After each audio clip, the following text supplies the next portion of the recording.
Africa, the continent of Africa, and all Asian countries, God rules everywhere.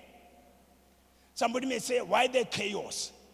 Because those who are supposed to push his mandate, they have pulled back and folded their arms.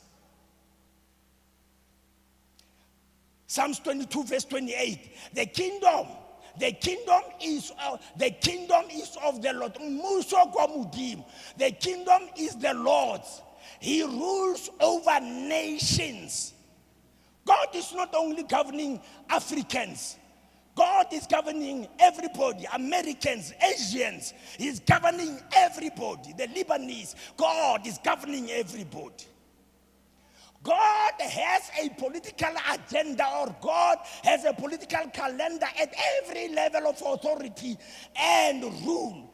As the kingdoms are, or as the kingdom of all the nations are his.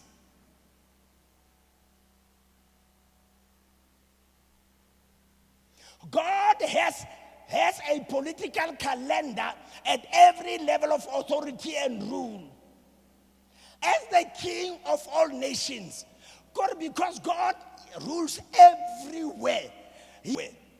Because it doesn't know, he's not only a king in Africa, he's not only a king in America, he's not only a king in the United Kingdom. God is a king over everything, every nation. And he has a calendar for that. He, God, has a blueprint for politics of every nation, tribe, tongue, kindred, and people. He has a blueprint.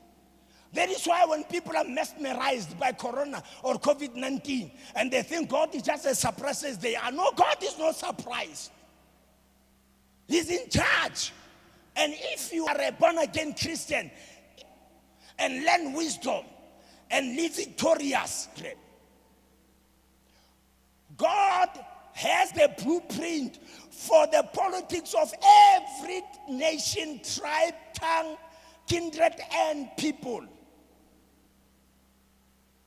So to be able to move in line with God's political will, one must know the mind of God. You see, most people do not know the mind of God. That is why a lot of people are oppressed. That is why a lot of people are deprived. That is why we have people who are supposed to be kings because they don't know their divine rights. Let me say this: God controls the rise and fall of leaders. I say God controls the rise and fall of leaders. Even if you can want to insist to be a president, if God does not want you to be a president, at the time that he wants you to be taken out, you will be taken out. If you are stubborn enough and you think nobody can control you, he can take you out by taking out your spirit. And then we bury you. Amen, Bazalwan. Some people do not know that God controls, and he controls the rise and fall of leaders. You can never be a president if God doesn't want you to be a president. Can somebody say amen? Even when you contest, God already knows who's going to take over. Even if the people don't like you, if God likes you, you will rule. And some people say, will God only choose Christians? Will God choose Muslims? It is in his discretion. He knows why he chooses whoever he chooses. So the choice is not yours. You can do your homework. You can do everything it takes. You can have everything. Your infrastructure can be 100% so excellent. And be convinced that you're going to take over the current country and will be voted for. If God doesn't want you to be voted for, even those whom you think are loyal to you, they will not vote for you. God controls the rise and fall of leaders. The people who thought will govern forever. It depends on God.